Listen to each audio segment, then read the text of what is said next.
온 흔들림 공차 배워보도록 하겠습니다. 온 흔들림 공차는 축심이 있는 원반체의 표면의 높낮이 차가 어느 정도로 될 것인지 규제를 해주는 것이 온 흔들림 공차예요.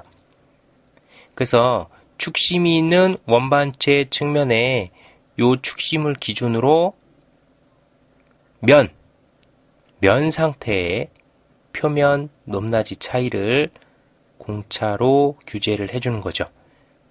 왜 면이 되는지 이제 설명을 드릴게요. 자, 물체를 회전시키며 외곽에서 축심으로 이동하면서 측정을 한다고 합니다. 축심에서 외곽 방향으로 측정을 하든지 아니면 외곽에서 축심 방향을 측정을 하든지 어떤 방향으로든 측정을 해요. 그런데 축심에서 측정을 시작해서 빙빙빙빙빙빙 다 돌려나가는데요. 다이얼 인디케이터의 궤적이 빈틈없이 나가는 거예요. 이렇게 해서 이 면을 다 채울 때까지 다 측정을 해보는 거예요. 전부 다 측정을 하죠.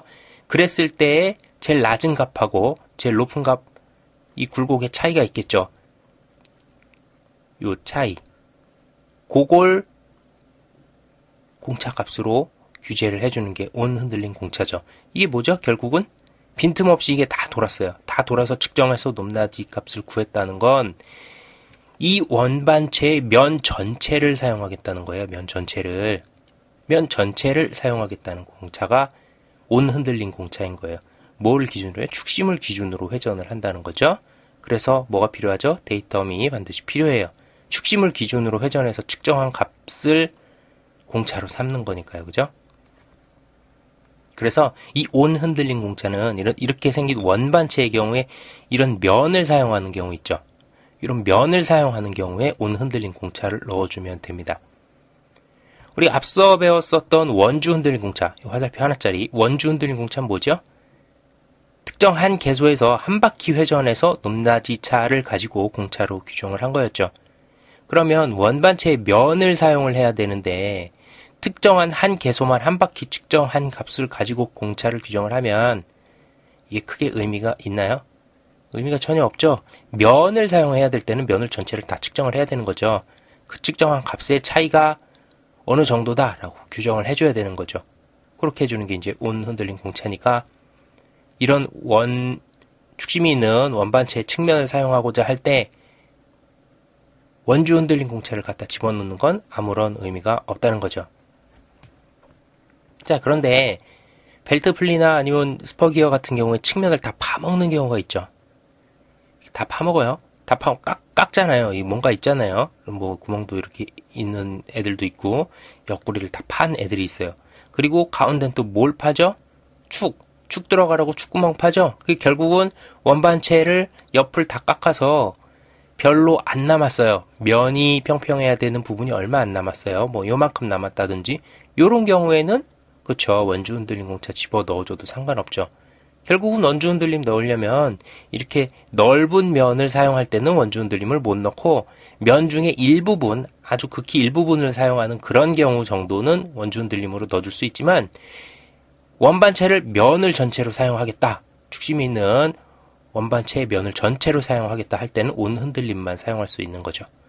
그렇죠? 원주 흔들리면 안 되니까. 자, 원주 흔들림은 이렇게 좁은 부분, 요런 정도에는 원주 흔들림을 넣어서 특정 개소 한 개소만 잴 수가 있지만 면을 사용하고자 할 때는 온 흔들림 공차를 넣어 주어야 측정이 다 돼서 높낮이 차를 구할 수가 있다. 이런 거죠. 그래서 물체를 회전시키면서 외곽에서 중심으로 이동하면서 측정이라는 말이 그런 얘기죠. 전체 면을 다 측정해서 공차가 얼마인지 규제를 하겠다. 이 얘기인 거죠. 자, 온 흔들림 공차가 사용되는 곳을 볼게요. 이거는 커플링이에요. 커플링. 문제에 보시면 커플링이 나오는 경우가 있죠. 질문이 들어옵니다. 선생님, 커플링에 뭐가 아무것도 안 붙어 있어요. 문제는 아무것도 안 붙어 있는데 왜 온 흔들림 공차가 붙어 있나요? 이건 그냥 원주 흔들림 공차나 아니면 기아 공차를 아예 안 넣어도 되는 거 아닐까요? 라고 궁금증이 생길 수 있죠. 자, 근데 커플링이 뭐예요? 커플링이라는 거는 원래 어떤 부품을 붙여서 사용하게끔 돼 있는 거예요. 부착해서 동력을 전달하죠. 여기 축이 들어가잖아요. 축이 들어가서 회전을 하면 얘가 부착된 부품이 같이 회전하는 부품이에요. 원래 커플링이라는 것이. 문제에서는 그려줄 필요가 있습니까? 문제에서는 생략된 거예요. 이건 필요가 없잖아요. 우리가 문제 푸는 데는 전혀 필요가 없기 때문에 기계 후단에 붙는 부품까지 그려줄 이유가 없으니까 생략을 한 것뿐이지 커플링 자체에 어떤 부품이 면으로 붙지 않는다는 뜻은 아니에요. 그래서 딱 볼 때 느낌의 문제에서 볼 때 커플링 같으면 이 자리에는 반드시 온흔들린 공차가 들어가 줘야 되는 거죠. 그죠? 그렇기 때문에 온흔들린 공차를 사용하는 겁니다. 요거는 측면도로 보시면 이 면 자체가 여긴 측면도가 안 그려져 있지만 여러분이 한번 머릿속으로 상상을 해보세요. 이렇게 선 쭉 그어가지고 원형으로 대고 원형으로 이렇게 되면 요 면 자체를 사용해야 돼요. 어떤 부품하고 붙을 때 면 상태가 고르게 돼 있어야 되겠죠. 그죠? 어느 정도 고르라고요. 여기서 지정해 준 범위 이내에 들어가는 면 고르기가 확보가 돼야 된다는 거죠.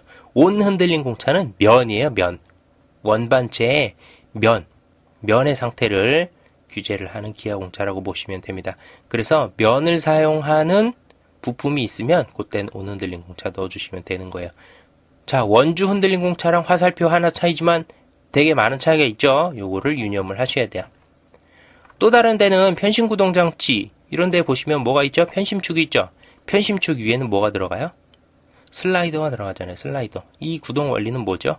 자, 편심축이 여기 있을 때는 슬라이더 위치가 지금 빨간색으로 친 대로 딱 있어요. 그러다가 편심축이 한 바퀴를 딱 돕니다. 그러면 축심은 여기에요. 여기에서 축이 쭉 돌아가서 편심 부분이 밑으로 가버려요. 그러면 제일 낮은 부분이 어디예요? 제일 높은 부분. 이 축에서 제일 높은 부분이 요 부분이 되잖아요. 그죠? 그러면 여기까지 내려갑니다. 뭐가요? 이 슬라이더가 내려가죠. 그리고 다시 한 바퀴를 돌아서 편심축이 이 자리에 다시 오게 되면 다시 쭉 올라가죠. 슬라이더도. 그래서 회전 운동을 직선 운동으로 바꿔주는 장치가 편심구동 장치의 이런 슬라이더 같은 부품이 되는 거죠.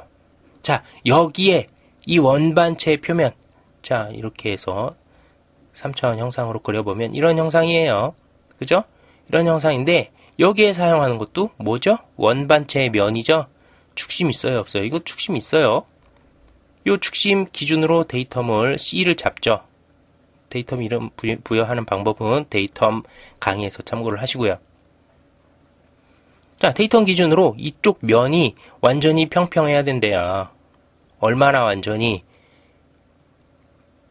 한 바퀴를 삥 돌려서 다 측정했을 때의 값에 최소치하고 최소값의 차가 0.009 미만 안에서 관리되도록 해야 된다. 이런 얘기죠. 한 바퀴를 계속해서 이런 식으로 빙빙빙빙 도니까 어떻게 돼요? 면이 되죠? 면 1. 그 다음에 제품의 표면. 이렇게 해서 여기에 차가 0.009가 돼야 된다는 얘기죠. 그러면 굴곡의 차이는 0.009 안에서 움직여야 된다. 이런 뜻이 되는 겁니다. 그래서 슬라이더의 편심축과 맞닿는 이 부분은 그렇죠. 원주 온흔들린 공차, 온흔들린 공차예요. 온흔들린 공차가 들어가 줘야 된다는 거죠. 자, 온흔들린 공차에 대해서 이해를 하시겠죠? 정리를 하면 온흔들린 공차는 면에 대한 원반체 중에 면에 대한 공차입니다. 원반체 축심이 있는 원반체를 축심을 기준으로 해서 그 면이 어느 정도의 굴곡을 갖는지에 대한 공차를 정해주는 거예요. 그래서 면을 사용하는 경우에 부여하는 공차입니다. 면이요. 자, 이렇게 생긴 원반체가 있으면 이 면을 전체 혹은 상당량의 면을 사용해야 되는 부품이 있다. 그러면 이 면에다가 대고 온 흔들린 공차를 부여해 주시면 되죠. 축심이 있어야 되니까 축심 당연히 있어야 되고 축심에 대한 데이텀이 있어야 되니까 데이텀도 필수겠죠. 이런 식으로 온 흔들린 공차 부여해 주시면 되는 겁니다. 자, 이렇게 해서 온 흔들린 공차에 대해서 알아보았습니다.